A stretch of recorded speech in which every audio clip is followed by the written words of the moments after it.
Hello friends, எல்லோருக்கும் வணக்கம். Welcome to young investor channel. Actually Sunday எபிசோடில் பார்த்தீங்கன்னா சில இம்பார்ட்டன்ட் அப்டேட்ஸ் எல்லாமே டிஸ்கஸ் பண்ணுவோம்.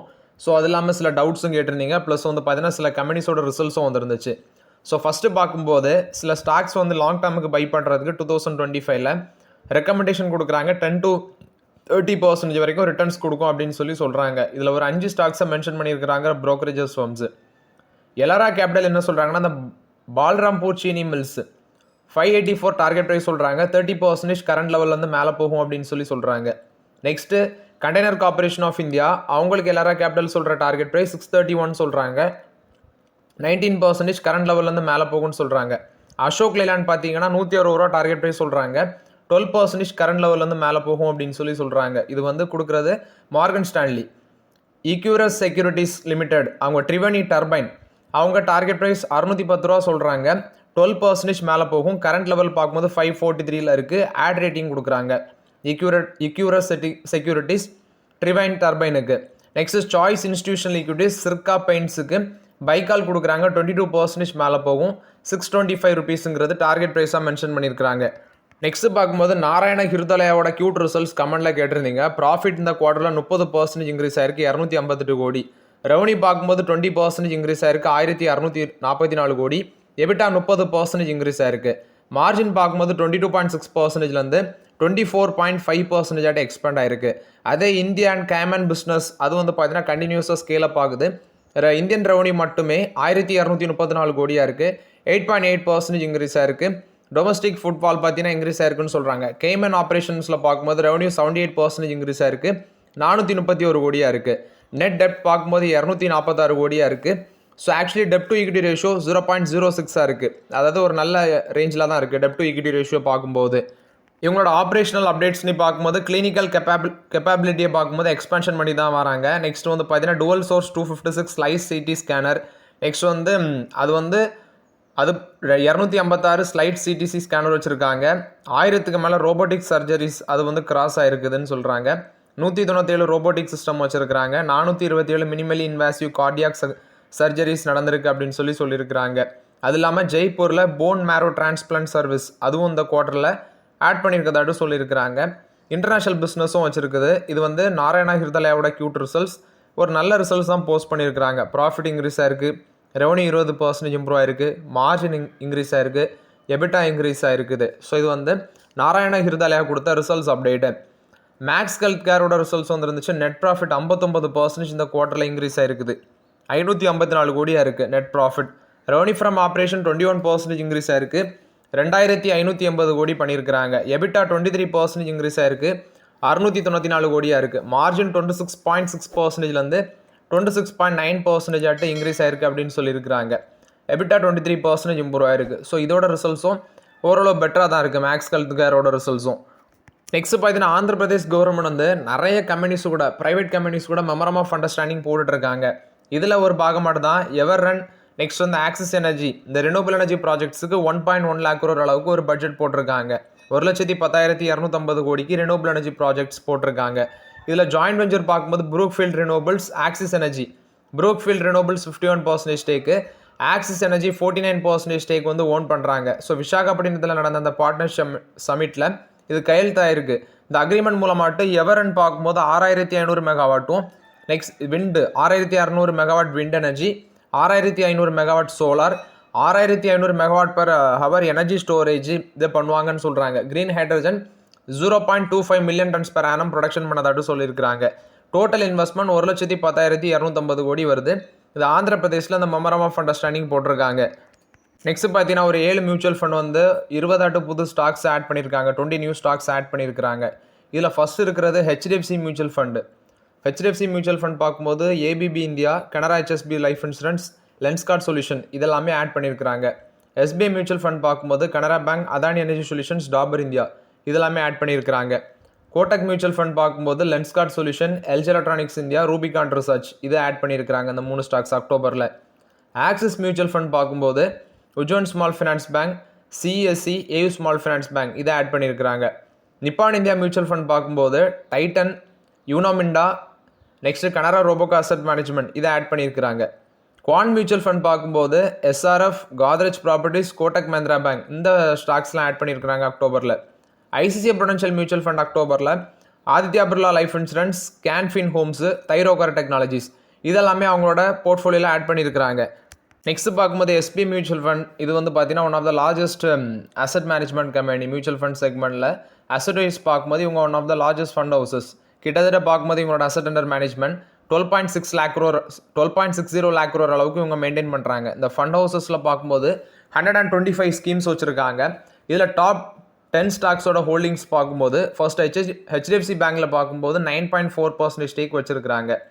அரௌண்ட் 1.56 crore ஷேர் வந்து பார்த்தீங்கன்னா இந்த அக்டோபரில் விற்றுருக்குறாங்க. 0.2% ஆஃப் த வெயிட்டேஜ் வந்து ப்ரீவியஸ் மந்தை கம்பேர் பண்ணும்போது கம்மியாக இருக்குது.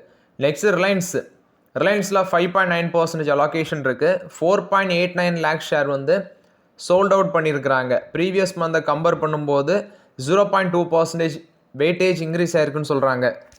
ஐசிசி பேங்க்கில் அலோகேஷன் 5.4% இருக்குது. இதில் வந்து 0.5% ப்ரீவியஸ் மந்தை கம்பேர் பண்ணும்போது வெயிட்டேஜ் டவுன் ஆயிருக்கு. பாரதி ஏர்டெல் அண்ட் எஸ்பிஐ இதில் ஃபஸ்ட்டு பாரதி ஏர்டெல்லில் 3.2% அலோகேஷன் இருக்குது. 3.16 lakh ஷேர் வந்து போர்ட்ஃபோலியோவில் ஆட் பண்ணியிருக்கிறாங்க. 0.1% வெயிட்டேஜ் இன்க்ரீஸ் ஆயிருக்கு. எஸ்பிஐயில் 16.58 lakh ஷேர் வந்து சோல்ட் பண்ணியிருக்கிறாங்க, விற்றுருக்காங்க. வெயிட்டேஜ் 0.1% இன்க்ரீஸ் ஆயிருக்கு. இன்ஃபோசிஸில் 3% இருக்க அலோகேஷன். ஆக்சுவலி ப்ரீவியஸ் மந்தை கம்பேர் பண்ணும்போது வெயிட்டேஜில் எந்த வித சேஞ்சஸ் இல்லாமல் அன்சேஞ்சாக இருக்குது. எல்என்டியில் 2.9% இருக்க அலோகேஷன். 84,000 ஷேர்ஸ் வந்து விற்றுருக்குறாங்க அக்டோபரில். போர்ட்ஃபோலியோ வச்சு பார்க்கும்போது வெயிட்டேஜ் 0.1% இன்க்ரீஸ் ஆயிருக்கு ப்ரீவியஸ் மந்தை கம்பேர் பண்ணும்போது. கோட்டக் மஹிந்திரா பேங்க்கில் 2.8% இருக்க அலோகேஷன். 15,000 ஷேர்ஸ் வந்து செல் பண்ணியிருக்கிறாங்க போர்ட்ஃபோலியோவில். வெயிட்டேஜில் வந்து எந்த சேஞ்சஸ் இல்லைன்னு சொல்கிறாங்க. ஆக்சிஸ் பேங்க்கில் 2.23% இருக்குது அலோகேஷன். அது ஆக்சிஸ் பேங்க்கில் 2.23% இருக்குது. ஐடிசியில் 2% இருக்குது. இதில் ஆக்சிஸ் பேங்க்கில் 15.50 lakh ஷேர் வந்து ஆக்சிஸ் பேங்க்கில் அவங்க ஆட் பண்ணியிருக்கிறாங்க போர்ட்ஃபோலியோவில். வெயிட்டேஜ் 0.1% இருக்குது. ஐடிசியில் வெயிட்டேஜ் அன்சேஞ்சாக இருக்குது அப்படின்னு சொல்லியிருக்கிறாங்க. நெக்ஸ்ட் பார்க்கும்போது ஐடிசி இன்ஃபோடெக் இவங்க மல்டியர் டீல் பார்த்தீங்கன்னா வின் பண்ணியிருக்கிறாங்க. Nippon life India asset management limited power next generation digital growth base பண்ணி இந்த ஆர்டர் வின் பண்ணிக்கிறதாட்டு சொல்லியிருக்கிறாங்க. ஸோ ஐடிசி இன்ஃபோடெக்ங்கிறது ஐடிசியோட one of the subsidiary company தான். ஸோ இவங்களும் பார்த்தீங்கன்னா ஒரு காலத்தில் ஐபிஓ வர சான்சஸ் இருக்குது.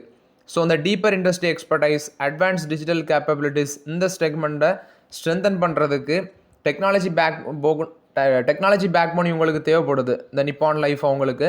ஸோ அதனால் டிஜிட்டல் டிரான்ஸ்ஃபர்மேஷன் பண்ணணும். நெக்ஸ்ட் பிஸ்னஸை நெக்ஸ்ட் ஜென்ரேஷனுக்கு கொண்டு போகிறதுக்கு இவங்களுக்கு கூட பார்ட்னர்ஷிப் போடுறதாட்டு சொல்லியிருக்காங்க. இது ஒரு மல்டியர் பார்ட்னர்ஷிப். இதில் infrastructure, cyber security, data, digital, artificial intelligence base எல்லாமே வர்றதுனால ஸோ இது வந்து ஐடிசி இன்ஃபோடெக்கு ஒரு பாசிட்டிவ் அப்டேட்டாக இருக்குது.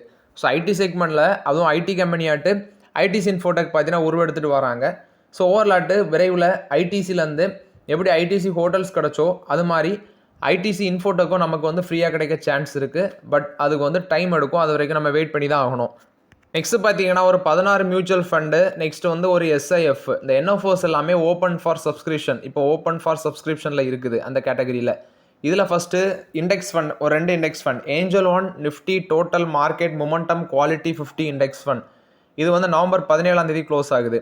HDFC BSc India sector leaders index fund November 21 close ஆகுது.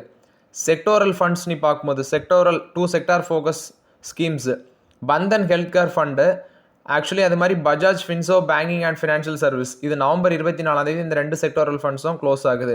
Thematic funds Kotak rural opportunities fund, Franklin India multi factor fund இது November 20 ஒன்று close ஆகுது. என்னோட வந்து நவம்பர் 24 க்ளோஸ் ஆகுது. Small cap funds Helios small cap fund, Samco small cap fund இதில் வந்து November 20 ஒன்று க்ளோஸ் ஆகுது. என்னோட நவம்பர் 28 க்ளோஸ் ஆகுது. க்ரோ மணி மார்க்கெட் ஃபண்டு இது வந்து நவம்பர் 17 க்ளோஸ் ஆகுது. PGIM India multi asset allocation fund November 25 close ஆகுது. Groww Nifty capital market ETF FOF November 28 close ஆகுது. Divinity equity long short fund November 24 close ஆகுதுன்னு சொல்கிறாங்க. So இந்த என்எஃப்ஓஸ் எல்லாமே இந்த டைம் பீரியடில் ஓப்பன் ஆகிட்டு நான் சொன்ன டேட்டில் க்ளோஸ் ஆகும். நெக்ஸ்ட் ரிலையன்ஸ் இண்டஸ்ட்ரீஸோட ஹெச்ஆர் சீஃபாக இருக்கிற ஈரா பிந்த்ரா இவங்க வந்து பார்த்தீங்கன்னா வேர்ல்ட் டாப் சிஹெச்ஆர் அந்த பொசிஷனில் வந்து இவங்க செலக்ட் ஆயிருக்காங்கன்னு சொல்லியிருக்காங்க. Top chief human resources officer award இவங்களுக்கு கிடைக்குது 2025ல். ஸோ இதில் ஃபஸ்ட்டு பார்க்கும்போது வேறு கம்பெனிஸில் இருக்கவங்களாம் இருக்கிறாங்க. அதாவது வேல்டோ பார்ட்னர்ஸோட Lisa Buckingham, Matthew Breitfelder Apollo global management, Robin Leopold JP Morgan Chase, next வந்து Kristi Pambianchi Caterpillar Inc, Trisha Conley லைனார்ட் பேசல், மேரல் கசாஸ்கியன் மூடிஸில் உள்ளவங்க, டோனா மோரிஸ் வால்மார்ட் இவங்க எல்லாமே செலக்ட் ஆகிருக்காங்க. அதில் ரிலையன்ஸோட ஈரா பிந்த்ரா இவங்களும் பார்த்தீங்கன்னா செலக்ட் ஆகிருக்கான்னு சொல்லியிருக்கிறாங்க. ஸோ இந்தியனில் ஒரு ஃபஸ்ட்டு இந்தியன் உமன் வந்து இந்த பொசிஷனுக்கு செலக்ட் ஆகிருக்காங்க, இந்த அவார்டுக்கு செலக்ட் ஆகிருக்காங்க அப்படின்னு சொல்லியிருக்காங்க. இது ரிலையன்ஸ் இண்டஸ்ட்ரீஸ் கொடுத்த ஒரு பாசிட்டிவ் அப்டேட்டு. நெக்ஸ்ட் பார்த்தீங்கன்னா நான் நேற்று அப்டேட் பண்ணியிருந்தேன். டொனால்ட் ட்ரம்ப் வந்து most of the food products ஒரு 200 ஃபுட் ப்ராடக்ட்ஸுக்கு வந்து டேரிஃபை குறைக்க போகிறாரு அப்படின்னு சொல்லியிருக்காரு. அது இல்லாமல் இந்த டேரிஃப்னால வந்த ரெவன்யூவில், அதாவது டேரிஃப் ப்ரப்போஸ் பண்ணி வந்த ரெவன்யூவில் எல்லா அமெரிக்கன்ஸுக்கும் $2000 கிடைக்க போகுது அப்படிங்கிற ஒரு அப்டேட்டும் பார்த்தீங்கன்னா இப்போ ரீசெண்ட்லி சொல்லியிருக்காங்க. அது இல்லாமல் அமெரிக்காவில் பார்க்கும்போது ரெக்கார்ட் ஷட் டவுன் 43 days வந்து American office record shut down அந்த ரேஞ்சில் இருக்குது. ஸோ ஓவர்லாட்டு இது மாதிரி நியூஸ் இருக்குது. கோல்டு ப்ரைஸும் விழுந்துருந்துச்சு, சில்வர் ப்ரைஸும் விழுந்துருந்துச்சு. ஆனால் கோல்டு ப்ரைஸ் எந்த ரேஞ்சுக்கு விழுவும், அது மாதிரி எந்த ரேஞ்சுக்கு மேலே போகும், அதெல்லாம் நம்மளால் கணிக்கவே முடியல. ஸோ அது வரைக்கும் நம்ம அது வந்து ஸ்லோவாக யூஸ் பண்ணுறது தான் பெட்டர். பட் நான் பெருசாக கோல்டு பக்கம்லாம் போக மாட்டேன். நெக்ஸ்ட்டு பார்த்தீங்கன்னா அந்த கோல்டு லோன் பூம்னால இப்போ வந்து கோல்டு ப்ரைஸ் பயங்கரமாக ரேலி ஆகுது. அட் த சேம் டைம் அந்த கோல்டு லோன் செக்மெண்ட்டும் பார்த்தீங்கன்னா நல்ல ஒரு க்ரோத் இருக்குது. என்பிஎஃப்சி பார்க்கும்போது எந்த என்பிஎஃப்சியுமே அவங்களோட ரைவல்ஸ் எல்லாம் காலி பண்ணுறதுக்கு பார்க்கவே இல்லை. இப்போ பார்த்தீங்கன்னா இந்த டைம்லலாம் இந்த எல்என்டி ஃபைனான்ஸ்லாம் ஒரு நல்ல ரிட்டர்ன்ஸ் கொடுத்துருக்கோம். நீங்கள் எடுத்து பார்க்கும்போது Shriram finance, Manappuram finance, Muthoot finance இதோட ரிசல்ட்ஸு நீங்கள் ஒரு மோட்டார் செக்மெண்ட் கம்பெனியோ, ஒரு ஐடி செக்மெண்ட் கம்பெனியோ, ஒரு ஃபார்மா செக்டார் கம்பெனியோ எடுத்து பார்க்கும்போது இதே செக்மெண்ட்டில் மார்க்கெட் வேல்யூவில் இருக்கிற நான் சொன்ன இந்த செக்டாரில் இருக்கிற கம்பெனிஸையும் நான் சொன்ன இந்த ஸ்ரீராம் ஃபைனான்ஸ், எல்என்டி ஃபைனான்ஸ், இது மணப்புரம் ஃபைனான்ஸு, முத்தூட் ஃபைனான்ஸு இந்த மாதிரி கம்பெனிஸோட கம்பேர் பண்ணி பாருங்கள். இது எல்லாமே ஆவரேஜாக 60 to 70% 1 yearல ரிட்டர்ன்ஸ் இருக்குது. Manappuram finance, Muthoot finance, Shriram finance, next வந்து எல்என்டி ஃபைனான்ஸ், இது போக சில ஃபைனான்ஸ் கம்பெனிஸும் இருக்குது. ஆக்சுவலி என்னன்னு பார்க்கும்போது கோல்டு லோனுக்கு பயங்கரமாக ஸ்ட்ராங் டிமாண்ட் இருந்திருக்கு. இதில் லீடிங் பொசிஷனில் இருக்கிறது முத்தூட்டும் மணப்புரம் தான். முத்தூட் ஃபைனான்ஸ் பார்க்கும்போது லாஸ்ட் மார்க்கெட்டில் பயங்கரமாக ரேலியாக இருந்துச்சு. அதில் அவங்களோட ரிசல்ட்ஸும் one of the major reason. Long டேர்மில் இதில் பயங்கரமாக க்ரோத் ஆப்பர்ச்சுனிட்டி இருக்குது. ஆக்சுவலி நீங்கள் இந்த NBFC and banks gold loan segment 19 September வரைக்கும் பார்க்கும்போது 3.16 lakh crore அளவுக்கு பார்த்தீங்கன்னா கோல்டு லோன்ஸ் நடந்திருக்கு அப்படின்னு சொல்கிறாங்க. பட் இது ஏர்லியரில் பார்க்கும்போது 1.47 lakh crore இருக்குது. அதை கம்பேர் பண்ணும்போது 3 மடங்கு இல்லாட்டாலும் ஒரு 2.5 மடங்கு பார்த்தீங்கன்னா வளர்ந்துருக்கு அப்படின்னு சொல்லலாம். ஸோ கோல்டு லோன் செக்மெண்ட் கிட்டத்தட்ட என்பிஎஃப்சி அக்கௌண்ட்டில் கோல்டு லோன் அந்த செக்மெண்ட் மட்டுமே 55 to 60% வந்து இருக்குது அப்படின்னு சொல்கிறாங்க அவங்களோட ஃபினான்ஷியல் சிஸ்டத்தில். ஸோ இது வந்து கோல்டு லோன் செக்மெண்ட்டை பொறுத்த வரைக்கும் அப்டேட்டு. பட் டாமினன்ட் பண்ணுறது முத்தூட் ஃபைனான்ஸும் மணப்புரம் ஃபைனான்ஸும் தான். நெக்ஸ்ட்டு பார்த்தீங்கன்னா கன்கார்ட் பயோடெக் 15K லாஸ் அப்படின்னு சொல்லியிருக்காங்க. அதை நான் ட்ராக் பண்ணுறதே கிடையாது. ப்ளஸ் அது நீங்கள் எப்போ கன்சிடர் பண்ணீங்க, வேல்யூஷன் எப்போ கன்சிடர் பண்ணீங்க அதெல்லாம் தெரியல. நீங்கள் ஒன்ஸ் வந்து அந்த ஸ்டாக் நான் நிறைய வாட்டி சொல்லியிருக்கிறேன், ஃபண்டமெண்டலி நல்ல ஸ்டாக்காக இருந்தாலும் வேல்யூஷன் பீக் லெவலில் இருக்கும்போது நீங்கள் போய் வாங்கினீங்கன்னா இது மாதிரி ப்ராப்ளம்ஸ் வரும். Next Tata motor personal vehicle 50% loss அப்படின்னு ஒருத்தர் சொல்லியிருக்காரு. அதுவும் பார்த்தீங்கன்னா இப்போ ஐ திங்க் நீங்கள் பீக் லெவலில் வாங்கியிருக்கும் போது இப்போ ஒரு 1200 லெவலில் வாங்கியிருந்தால் தான் 50% லாஸ் காட்டும். எனக்கெல்லாம் பார்க்கும்போது டாடா மோட்டார்ஸ் 21% பார்த்தீங்கன்னா Tata motor personal vehicle overall negative காட்டுது. ஆக்சுவலி இப்போ எப்படின்னா ஆவரேஜ் ப்ரைஸ் வந்து எனக்கு இப்போ காட்டுறது 496 காட்டுது. நான் முன்னாடி டாடா மோட்டார்ஸ் வந்து கன்சிடர் பண்ணது ஒரு டைமில் வந்து 900 அந்த ரேஞ்சில் இருக்கும்போது வாங்கினேன். எகெயின் 700 அந்த டைமில் வரும்போதும் நான் கன்சிடர் பண்ணேன் டாடா மோட்டார்ஸாக இருக்கும்போது. இப்போ பிரிஞ்சதுக்கப்புறம் பார்த்தீங்கன்னா இதில் உள்ள some portion of the percentage, அதாவது டாடா கமர்ஷியல் வெஹிக்கிள்ஸ் பிரிஞ்சு போச்சு. அதில் பிரிஞ்சு போனதும் பார்த்தீங்கன்னா இங்கே தான் நெகட்டிவில் காட்டுதுன்னு நினைக்கிறேன். அதனால தான் அவருக்கு 50% நெகட்டிவில் காட்டும். ஏன்னா அவர் வந்து பீக் லெவலில் கன்சிடர் பண்ணியிருப்பார். Plus Tata motor commercial vehicle பிரிஞ்சு போனதும் பர்சனல் வெஹிக்கிளில் தான் நெகட்டிவாக காட்டும். ஸோ அதுதான் முக்கிய ரீசன். ஸோ பயப்படுற அளவுக்குலாம் ஒன்றுமே இல்லை. ஸோ ஓகே ஃப்ரெண்ட்ஸ், ஆக்சுவலி இந்த வீடியோவில் சில இம்பார்ட்டன்ட் அப்டேட்ஸ் எல்லாமே டிஸ்கஸ் பண்ணோம். அந்த வீடியோ உங்களுக்கு பயனுள்ளதாக இருந்துச்சுன்னா லைக் பண்ணுங்கள், சப்ஸ்கிரைப் பண்ணுங்கள், கமெண்ட் பண்ணுங்கள். Okay friends, thank you.